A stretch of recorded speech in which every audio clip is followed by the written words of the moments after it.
مریض کے متعلق آپ نے کہا کہ اگر اس کے بارے میں یہی بات ہے کہ اس نے تندرست نہیں ہونا جی تو پھر وہ کیا کرے؟ جی اس حوالے سے قرآن مجید میں سب سے پہلے غور کرنا چاہیے، فمن کان منکم مریضا او علی سفر فعدۃ من ایام اخر، بالکل سورہ البقرہ میں اللہ تعالیٰ فرما رہے ہیں کہ جو بیمار ہے وہ دوسرے دنوں میں اس کی قضائی دے۔ جی ہمارے ہاں معمولی بیمار بھی ہوتا ہے تو وہ کہتے ہیں جی فدیہ دے دو، کسی کو روزہ رکھوا دو۔ جی جی یہ روزہ رکھوانے والی تو اصطلاح ہی جو ہے نا ٹھیک نہیں ہے۔ صحیح، کوئی کسی شخص کا کیسے روزہ رکھے گا؟ وہ تو اپنے روزے رکھ رہا ہے، بالکل، اور بعد میں بھی کوئی کسی کی طرف سے روزہ رکھے گا تو اس کی ایک ہی صورت ہے، صحیح بخاری میں تذکرہ ہے کہ جو آدمی فوت ہو جائے اور اس کے ذمہ روزے ہوں گے تو اس کے ولی روزہ رکھیں گے۔ جی جی، ہر کوئی نہیں رکھ سکتا۔ ہاں جی، ہر کوئی نہیں، جی تو اس لیے ہر کوئی کسی کی طرف سے روزہ رکھ ہی نہیں سکتا۔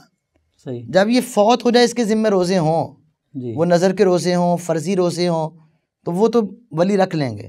صحیح، لیکن کیا آدمی اپنے سامنے زندگی میں ہی کسی کو روزے رکھوا رہا ہے تو وہ اپنے روزہ رکھے گا یا اس کا روزہ رکھے گا؟ یہ روزہ رکھوانے والی بات، یہ اصطلاح اور یہ الفاظ ہی کتاب و سنت سے ثابت نہیں ہے۔ صحیح، تو ہمیں لفظ صحیح استعمال کرنے چاہیے، اگرچہ ان لوگوں کا مقصود یہی ہوتا ہے کہ ہم نے روزے کا فدیہ دینا ہے، جی جی، لیکن لفظ بھی صحیح استعمال کرنے چاہیے کہ جس سے ایک نظریہ کہ کوئی عبادت کسی کی جگہ پر دوسرا عبادت کر سکتا ہے کہ نہیں کر سکتا ہے، صحیح، تو ایک کی عبادت دوسرا نہیں کر سکتا جی جی جب تک کہ اس کی کوئی دلیل نہ آ جائے۔ جی، جیسے حج بدل ہے، اس کی دلیل آ گئی، صحیح، کسی نے کوئی نظر مانی ہے، فوت ہو گیا، اس کے وارث اس کی نظر پوری کر سکتے ہیں، دلیل آ گئی، صحیح، تو بغیر دلیل کے کوئی کسی کی نیابت نہیں کر سکتا۔ جی جی، تو اس لحاظ سے جو مریض آدمی ہے وہ کسی کو روزہ نہیں رکھوائے گا، لیکن مریض کی جس طرح شوگر کا مریض ہے، اس میں بھی کیٹیگریز ہیں۔ جی جی، ہمارے ایک مریض تھے، تقریباً 16 سال سے وہ شوگر کے مریض ہیں لیکن روزے رکھ رہے ہیں۔ صحیح، بہت سارے مریض ایسے ہیں جو شوگر کے مریض ہونے کے باوجود روزہ رکھ لیتے ہیں، تھوڑے رکھ لیتے ہیں، سردیوں میں رکھ سکتے ہیں، چھوٹے دنوں کے رکھ سکتے ہیں۔ جی جی، تو جو ایسا مریض ہے اس کو فدیے کی بجائے اسی بات پہ جانا چاہیے، فعدۃ من ایام اخر۔ صحیح، اور اگر واقعی ایسا مریض ہے کہ اس سے رکھا ہی نہیں جا سکتا جی تو اس کے بارے میں دو صورتیں ہیں۔ جی، ایک تو موقف یہ ہے کہ وہ روزے شمار کرتے جائیں، بعد میں ولی اس کی زندگی کے بعد رکھ لیں۔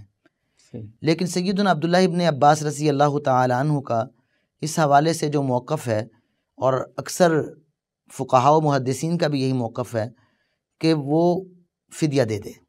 صحیح، اور فدیہ کیا ہے کہ ہر روز ایک مسکین کو کھانا کھلانا، ایک روزے کے بدلے میں، ایک روزے کے بدلے میں، صحیح، اور اس کے لیے بھی 2 ٹائم کی بات نہیں ہے، صحیح، اس کے بارے میں یہی آ رہا ہے کہ وہ مسکین کو کھانا کھلا دے۔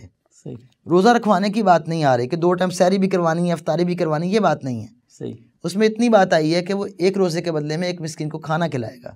صحیح، اب وہ کھانا جب کھلا رہا ہے تو اس کا مطلب روزہ نہیں رکھوا رہا، جی جی، وہ کسی بھی وقت میں کھانا کھلا سکتا ہے اس کو، پھر ایک ٹائم کے کھانے کی بات آ رہی ہے۔ جی، تو یہ فدیہ ہوگا اس کا جس آدمی کے تندرست ہونے کی کوئی امید نہیں ہے اور اس کی مشقت پہ مشقت ہے۔